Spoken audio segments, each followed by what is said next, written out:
ओम हनुमन्ते नमः। बजरंगबली की जय। प्रिय भक्तजनों, मंगलवार का दिन भगवान हनुमान जी को समर्पित है।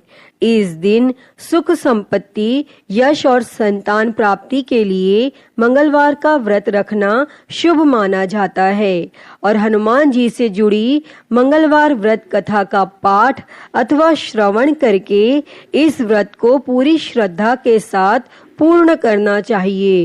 प्रिय भक्तजनों, आज हम इस वीडियो में मंगलवार की व्रत कथा सुनेंगे, तो आइए सुनते हैं। उससे पहले आप सभी प्रेम से बोलिए बजरंगबली की जय। एक समय व्यास जी ने कहा कि एक बार नैमिषारण्य तीर्थ में 80,000 मुनि एकत्र होकर पुराणों के ज्ञाता श्री सूत जी से पूछने लगे, हे महामुने, आपने हमें अनेक पुराणों की कथाएं सुनाई हैं। अब कृपा करके हमें ऐसा व्रत और कथा बताएं जिसके करने से संतान की प्राप्ति हो तथा मनुष्यों को रोग, शोक, अग्नि, सर्व दुख आदि का भय दूर हो, क्योंकि कलयुग में सभी जीवों की आयु बहुत कम है। फिर इस पर उन्हें रोग चिंता के कष्ट लगे रहेंगे, तो फिर वह श्री हरि के चरणों में अपना ध्यान कैसे लगा सकेंगे। तब श्री सूत जी बोले, हे मुनियों, आपने लोक कल्याण के लिए बहुत ही उत्तम बात पूछी है। एक बार युधिष्ठिर ने भगवान श्री कृष्ण से लोक कल्याण के लिए यही प्रश्न किया था। भगवान श्री कृष्ण और युधिष्ठिर का संवाद तुम्हारे सामने कहता हूँ, ध्यान देकर सुनो। एक समय पांडवों की सभा में श्री कृष्ण जी बैठे हुए थे। तब युधिष्ठिर ने भगवान श्री कृष्ण से प्रश्न किया, हे प्रभु, हे नंद नंदन गोविंद, आपने मेरे लिए अनेकों कथाएं सुनाई हैं। आज आप कृपा करके ऐसा व्रत या कथा सुनाएं जिसके करने से मनुष्य को रोग चिंता का भय समाप्त हो और उसको पुत्र की प्राप्ति हो। हे प्रभु, बिना पुत्र के जीवन व्यर्थ है। पुत्र के बिना मनुष्य नरकगामी होता है और पुत्र के बिना मनुष्य पितृ ऋण से छुटकारा नहीं पा सकता और न ही उसका पुण्य नामक नरक से उद्धार हो सकता है। अतः पुत्रदायक व्रत बतलाएं। तब श्री कृष्ण भगवान बोले, हे राजन, मैं एक प्राचीन इतिहास सुनाता हूँ, आप उसे ध्यान पूर्वक सुनो। कुंडलपुर नामक एक नगर था। उसमें नंदा नामक एक ब्राह्मण रहता था और भगवान की कृपा से उसके पास सब कुछ था। फिर भी वह दुखी था। इसका कारण यह था कि ब्राह्मण की स्त्री सुनंदा के कोई संतान न थी। सुनंदा पतिव्रता थी, भक्ति पूर्वक श्री हनुमान जी की आराधना करती थी और मंगलवार के दिन व्रत करके अंत में भोजन बनाकर हनुमान जी का भोग लगाने के बाद स्वयं भोजन करती थी। एक बार मंगलवार के दिन ब्राह्मणी गृह कार्य की अधिकता के कारण हनुमान जी को भोग न लगा सकी, तो इस पर उसे बहुत दुख हुआ और उसने कुछ भी नहीं खाया और अपने मन में प्रण किया कि अब तो अगले मंगलवार को ही हनुमान जी को भोग लगाकर अन्न जल ग्रहण करूंगी। तब ब्राह्मणी सुनंदा प्रतिदिन भोजन बनाती, श्रद्धा पूर्वक पति को खिलाती, परंतु स्वयं भोजन नहीं करती और मन ही मन श्री हनुमान जी की आराधना करती थी।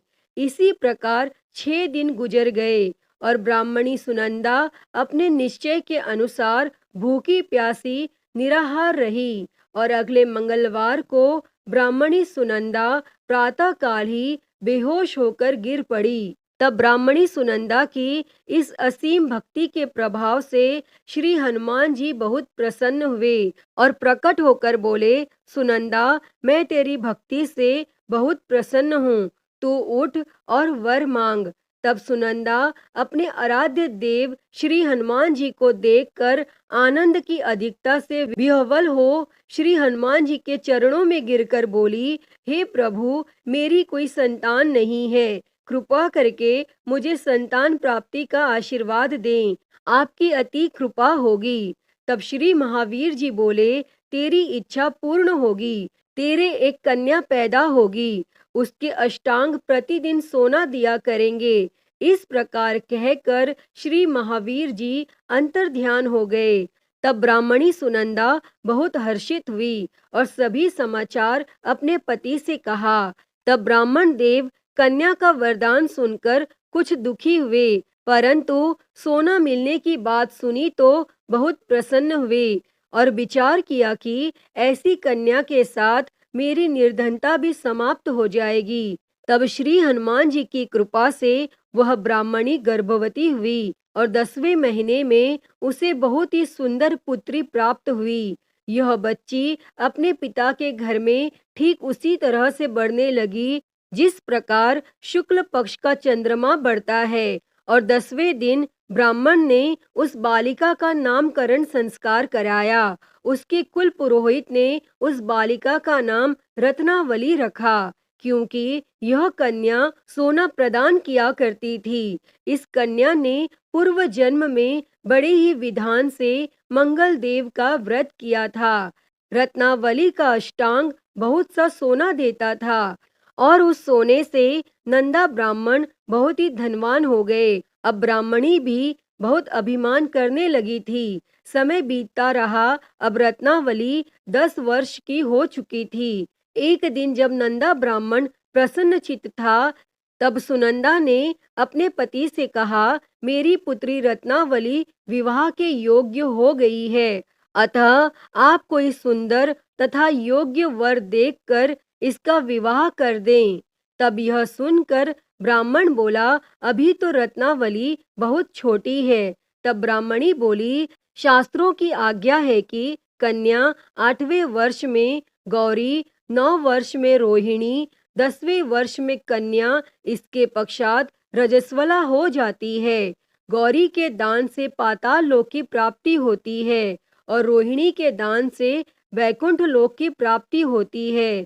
कन्या के दान से इंद्र लोक में सुखों की प्राप्ति होती है। अगर हे पतिदेव रजस्वला का दान किया जाता है तो घोर नरक की प्राप्ति होगी।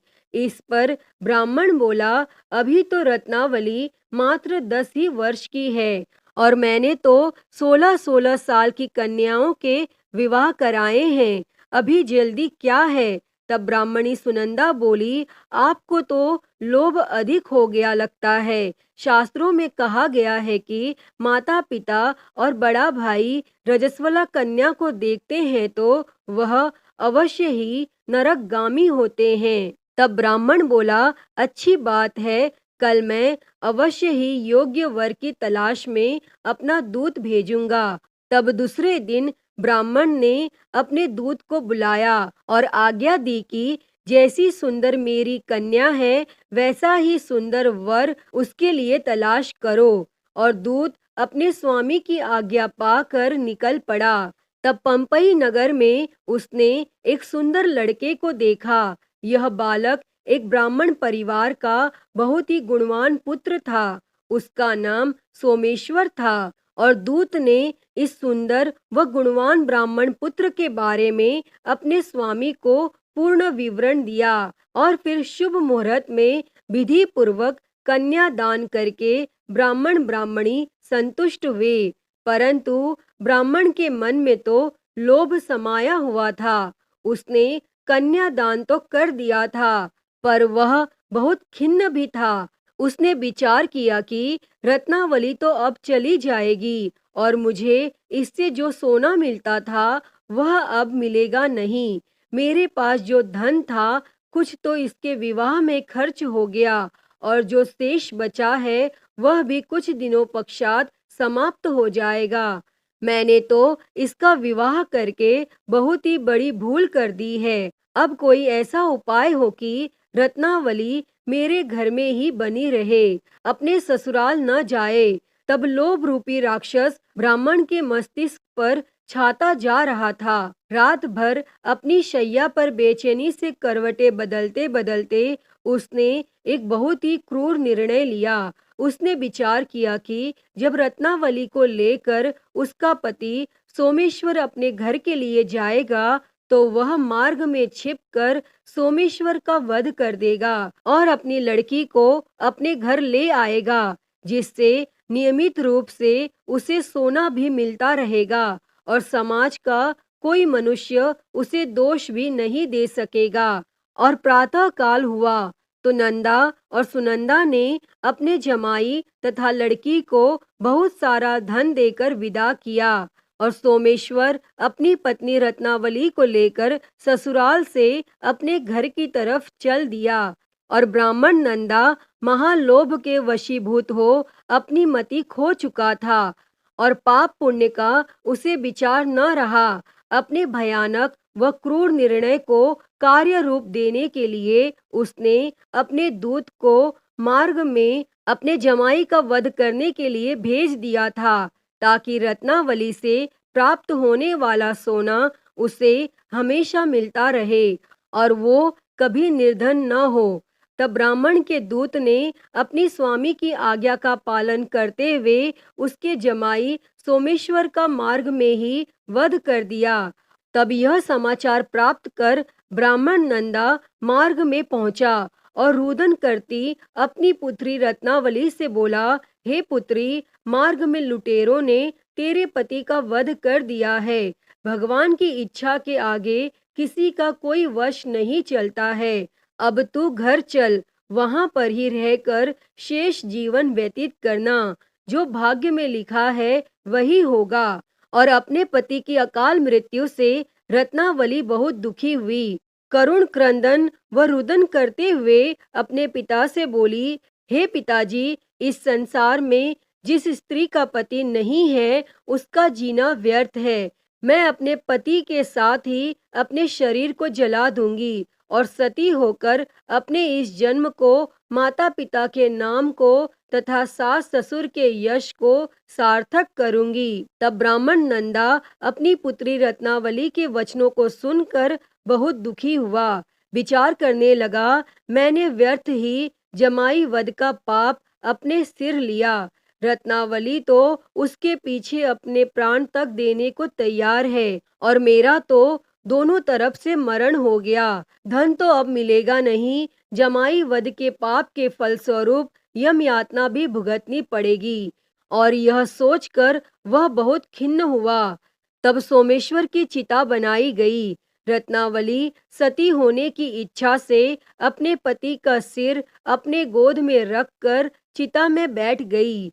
जैसे ही सोमेश्वर की चिता को अग्नि लगाई गई, वैसे ही प्रसन्न हो मंगल देव वहां प्रकट हुए और बोले, हे रत्नावली, मैं तेरी पति भक्ति से बहुत प्रसन्न हूँ, तू वर मांग। तब रत्नावली ने अपने पति का जीवन दान मांगा। तब मंगल देव बोले, रत्नावली, तेरा पति अजर अमर है, यह महाविद्वान भी होगा और इसके अतिरिक्त तेरी जो इच्छा हो वर मांग। तब रत्नावली बोली, हे ग्रहों के स्वामी, यदि आप मुझ पर प्रसन्न हैं तो मुझे यह वरदान दीजिए कि जो भी मनुष्य मंगलवार के दिन प्रातः काल लाल पुष्प लाल चंदन से पूजा करके आपका स्मरण करे, उसको रोग व्याधि न हो, स्वजनों का कभी वियोग न हो, सर्प अग्नि तथा शत्रुओं का भय न रहे।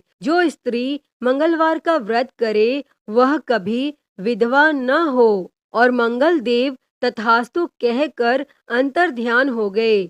सोमेश्वर मंगल देव की कृपा से जीवित हो उठा।